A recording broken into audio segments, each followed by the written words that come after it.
we're going to race.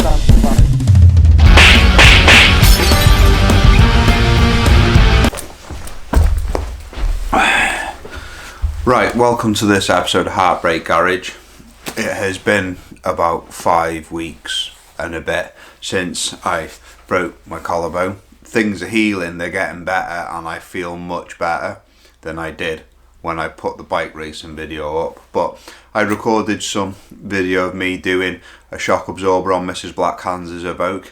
I didn't really like it, but I haven't got any other material to put on, so I've edited a video out of it. I hope you enjoy it. I am feeling much better, and yeah, I'm hoping to be back up and on my feet very soon. Well, I'm on my feet, but both arms operating correctly so I can get some more work done and content out there.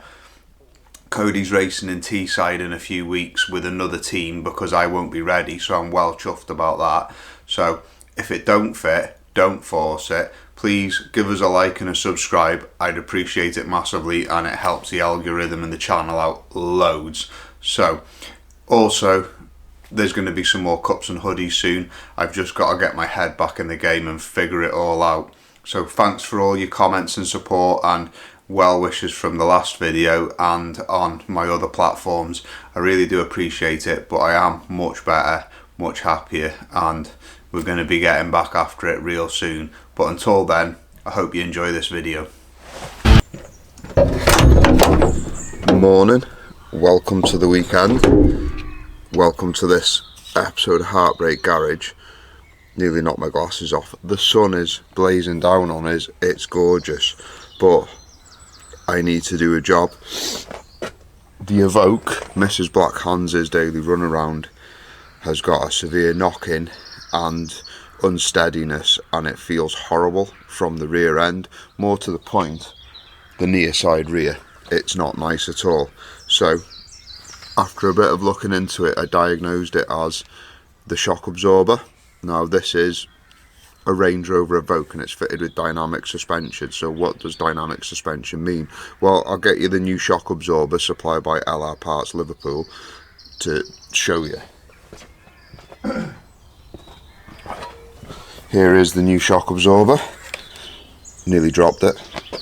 So anti-roll bar mount, spring cup, dampening rod. It's got a wire to it. It's got a wire to it because it's a dynamic unit. Now, the reason it's dynamic is because it adjusts. So they're quite expensive, but the control modules on the car take the information supplied by the car. Information such as from the yaw sensor, from stuff like ride height, from your ABS module, your traction control module. It'll take it from your engine, and through that information supplied by those different modules, it is then calculated, and signals are sent to each shock absorber to increase or decrease the dampening force of the shock absorbers. So that happens up to 50 times a second, and it's through this wire that the information is fed, or not the information's already been received and processed, but a signal is sent down this wire to then tell this shock absorber how much or how little to dampen. And but it's this that has become damaged and is not dampening anymore. So I don't know why people call them shock absorbers. They're dampers, because the shock is absorbed by the spring, and the dampener, or what people call shock absorbers, is used to make the oscillations of the spring, you know, dampen them down so they're not aggressive and don't boing you out the car, which is what ours is not doing.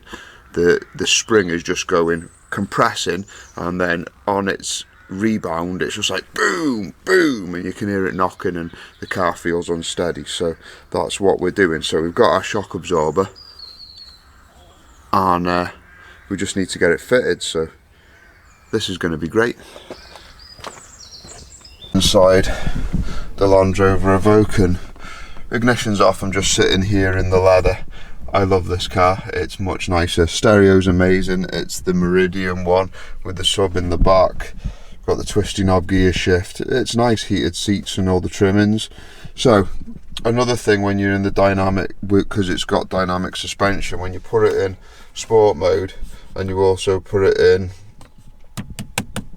dynamic, the dashboard goes red and it makes the suspension firmer for driving like a hooligan, apparently. Well, that's not what they say.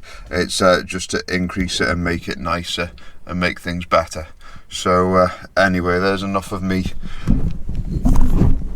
waffling on, and let's just get the shock absorber fitted so we can drive round in luxury once again and not have to suffer an undampened McPherson strut on the rear trying to act like a pogo stick and bounce us off the road everywhere we try and go when we hit a bump or a pothole, which I may add, there are lots of them. So if it don't fit, don't force it. Let's get into it. With the wheel off, I saved you that inconvenience, and I've got my axle stands underneath it. We can see this is the plug for the shock absorber, just plugs in here.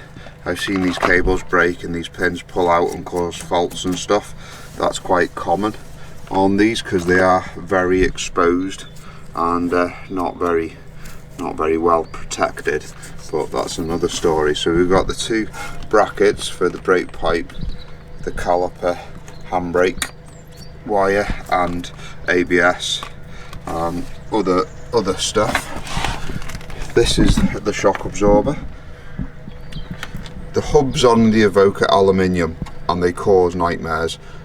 The front's more than the rears, but you've got to be gentle with them. You can't wail on them or beat on them too hardly because they are aluminium, and this is to achieve better handling because they're aluminium, they're lighter, so that's the weight below the spring, unsprung weight, the lighter the better. So they're aluminium to make it handle better, basically, as far as I can understand it. We've got the anti-roll bar bolted on here, which we'll have to get some WD-40 on to get out, and then there's just one large pinch bolt that goes right through it that I hope is going to come off okay.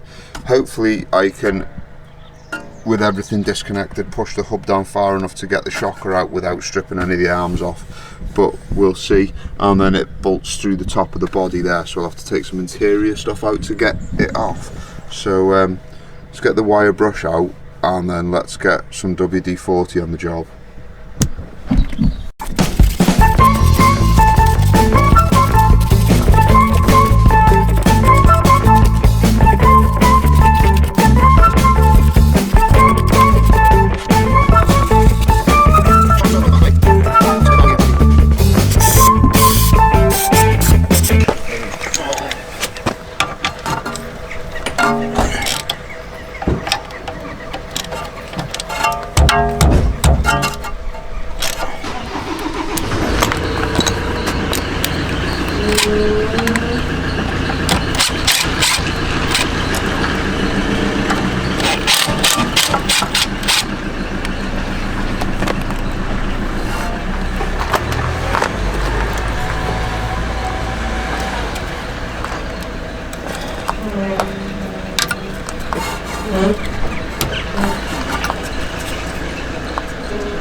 She's stuck, which is nice.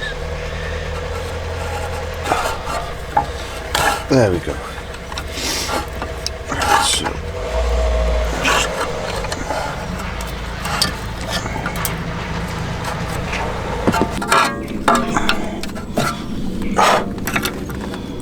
right then, anti-roll bar link next. So we've got them off and out of the way. Let's get the anti-roll bar link off.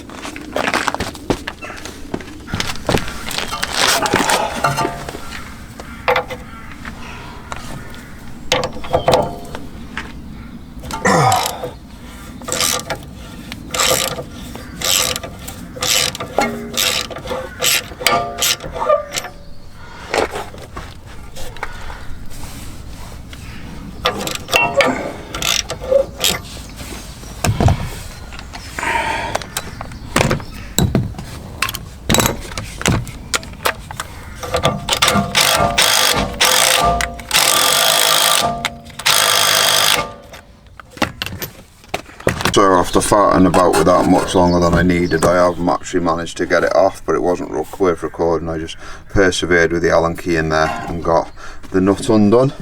So that's nice. So we got them off, we got that off. We'll take the big pinch bolt down here out next, wire brush along the top here and get some schmooze on it, and then try and get the shock absorber out. Spanner's on. I've got my spanner extender, it's a 19mm, so we'll just hook the spanner extender onto it, crack it off like that. Proper handy these things are, and they're dead cheap.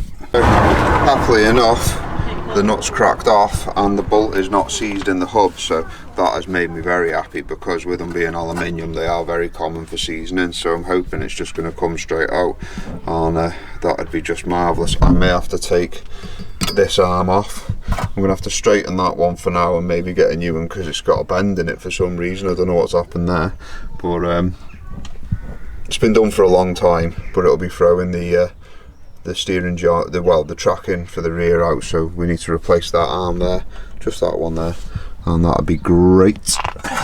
But they are camber adjustable, so we'll have to mark it all up and get a new one, fit it, and then get it rechecked. But yeah, that was awkward as hell to get off. So I'm going to whiz this bolt out now, and then I'll let you know whether I can get it out. On the Freelanders you can just about squeeze them out without taking this arm off, but I'm not sure on the Evoques. You can see all the build up of white corrosion off the aluminium on the bolt, but she's come out, so now we just need to get the hub off the shock absorber and then go inside the car and release it from the body. So because Land Rovers, I've got to take this arm off, and that arm off. The drive shaft is seized in, so we're not going to worry about that for a while. So what I'm going to do is I'm going to put a piece of something between here and here, and then gently lower it off, and then find something to prop this on, because the handbrake's still on the caliper, but I've got loads of stuff unplugged, so I don't want to turn the ignition on in case it gets upset, and I can't get the drive shaft out anyway. So when it needs a drive shaft, I'll have to take the assembly off, pull it out the diff, and then put it in the press to get it off, because there's no other way of doing it. But that's only whenever it needs a wheel bearing or a drive shaft in the future. But for now we'll just make a little setup here of cam locks or ratchet straps or whatever, and then get the hub off to do the shock absorber, because that's what I need to do today. Strap on there, I buy these all the time whenever I'm at the motor factors or anywhere, because they're just so handy when you're doing gearboxes and stuff, holding starter motors up. They're awesome. So we've got that on loose, because we haven't disconnected the ABS or the brake pipe. Disconnect as little as possible to do as much as possible is always the way I work. So that's just there to stop it falling all the way down and damaging any of the wiring or anything else.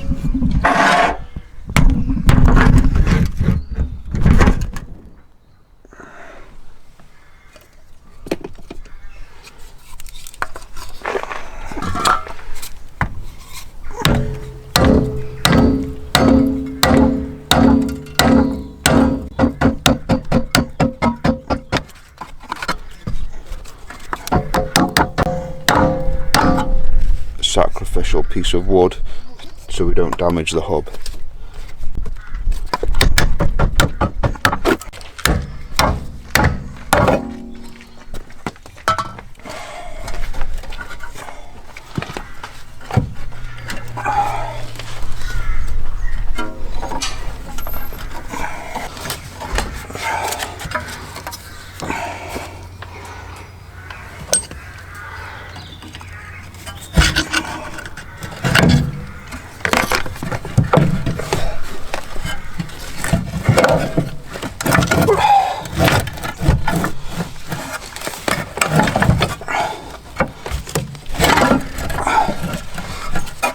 Right, so lifted it up a bit so the drive shaft doesn't pop out of the rear diff and leave a massive puddle of oil everywhere, which we've successfully done it now. Not too dramatic. You can see there where I've drove the chisel up in between very gently, just ever so slightly to release the tension or the stiction on here. So we're now in the boot, and I've removed the boot liner and the cover off the tail, thick gate slam panel thing. Removed the two luggage clamps and folded the seat forward, and you can just about pull it forward enough to expose the top of the strut top mount, which is held on by two 13s. And in here we can see some of the different modules to keep the car alive. And yeah, it's nice, I like it. Nice car. So I've released the cam lock I had tied to the spring and just rested it on that bit of box section.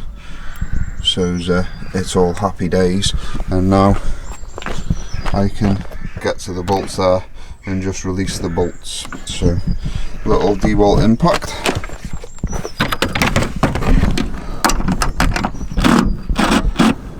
Turns out there must be a 14, bear with. I was wrong, they are a 13 and I was just not, I had a 12 instead.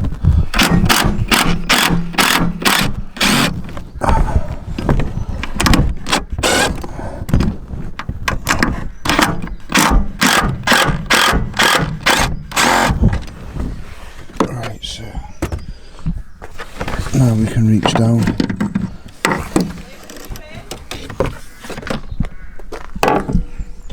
So there's the two nuts and a big counterweight for vibration and resonance, I suppose. So once you get those two off, there is one more left up at the top because it's got 3 mounting points. So don't forget about it and try and rag it off, because there is one more bolt holding it. 3 undone. I've actually pulled it out already, and you just need to be careful of your brake pipes and your sensor wires and stuff. But here's the old unit here with the wire coming out the bottom, spring top mount. So we'll get the spring compressed, we'll change everything over onto the new strut, and it'll be marvellous. Workbench garden wall, and I've got me 2 spring clamps on. I've cracked the nut off on the top. I think I've wound them down enough, just about to relieve enough tension. So we're going to just zip off the top mount now and swap out the shock absorber. And just be careful, because these things will hurt you in an instant. Take them right to the end and then make sure all the tension's released, and then you don't get any nasty surprises. So I'm just going to take it apart now.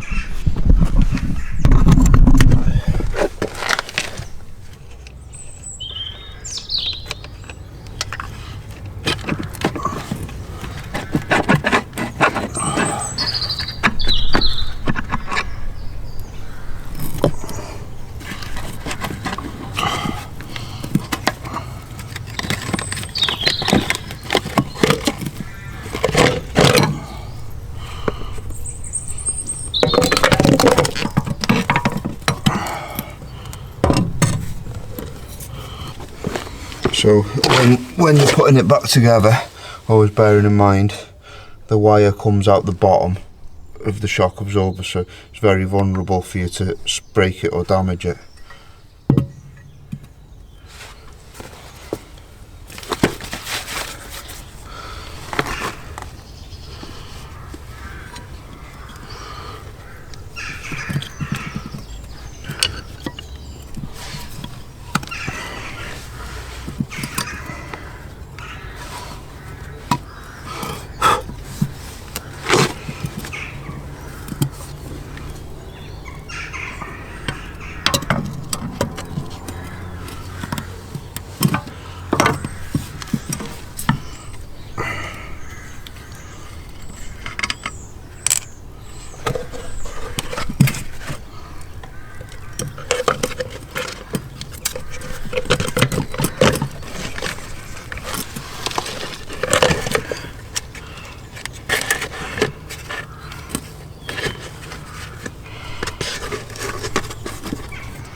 Putting the nice boot back over it. I don't know whether you can see me there. Maybe that's better.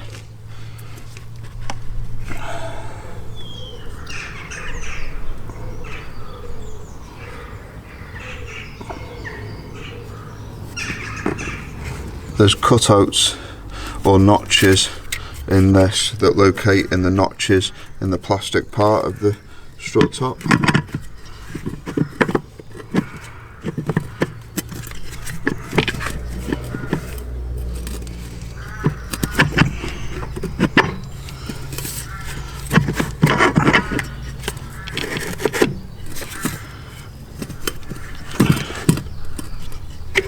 and they only go one way.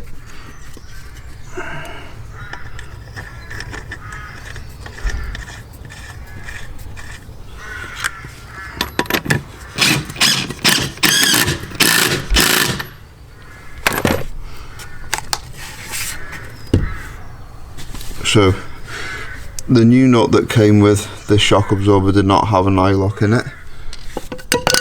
The Land Rover nut was twice as thick and had an eye lock in it, so I've reused the Land Rover one.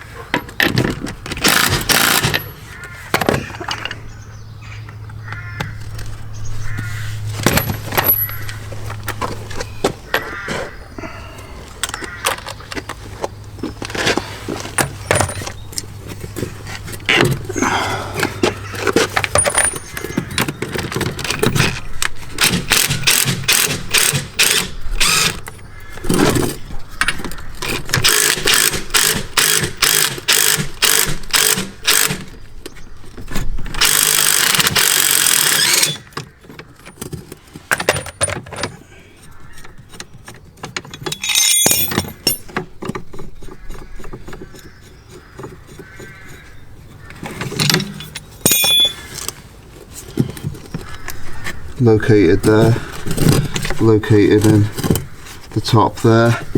Right then, it's ready to be refitted. Perfect. Right, so lifted it in position into the car,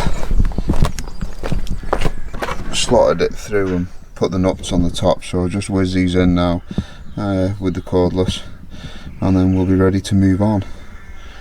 Tightened up, we can, don't forget to put the screw back in, the plug back on for your 12 volt outlet, and then I can put all this panel work back. So when I was taking it apart, I noticed that the screw there and the screw there for this car are both missing, so I'll get some of them at a later date and put new ones in, or I might check in the shed now. I'll go and have a look now, see if I've got something. I haven't got anything, so that can wait until next week. Inside, and Mrs. Black Hands and junior daughter Black Hands' pony stuff reinstated into the boot. We can shut that down and concentrate on the outside again.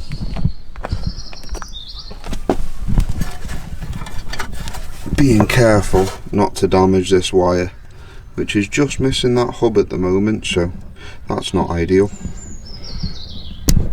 So, in the fact of being honest, there's a tit on the end of there that needs to go down there all the way through with this wire, and I didn't realise it. You can see it on the old one that I've removed.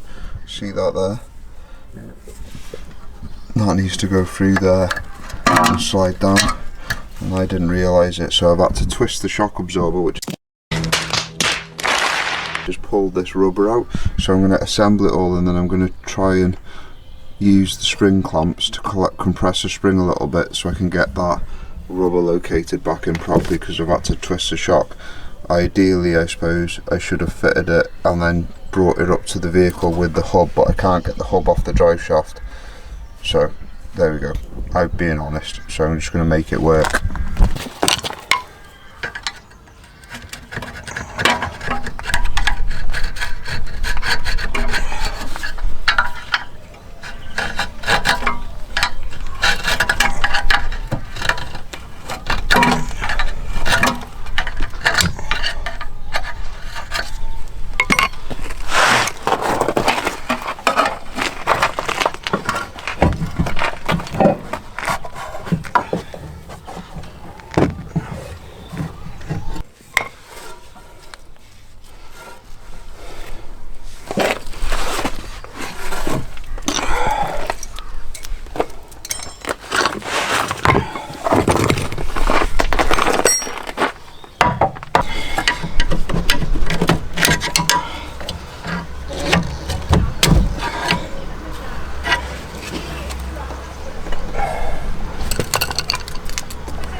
felt like an eternity.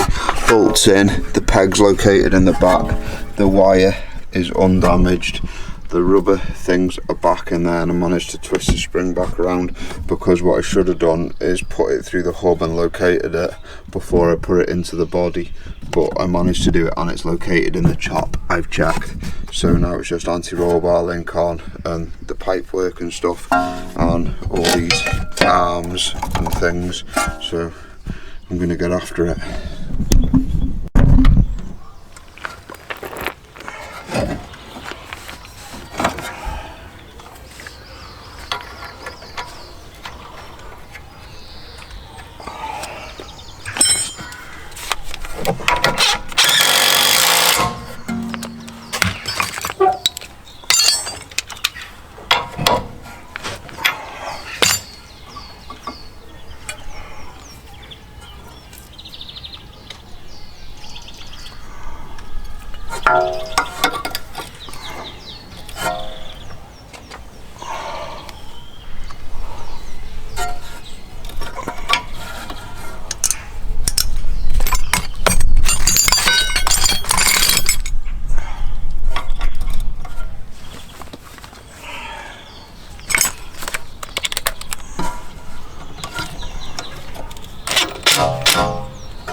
Handbrake wire.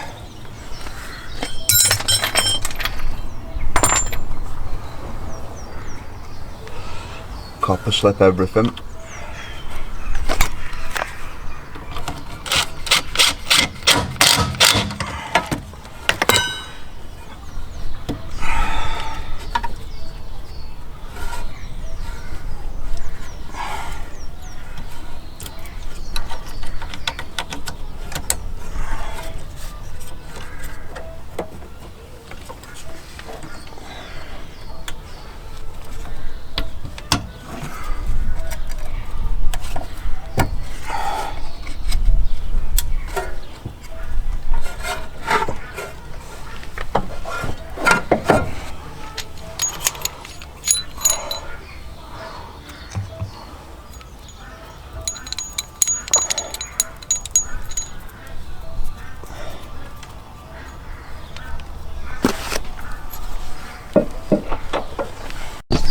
Right, so shock absorber's all on, everything's in position, lovely, everything's tight.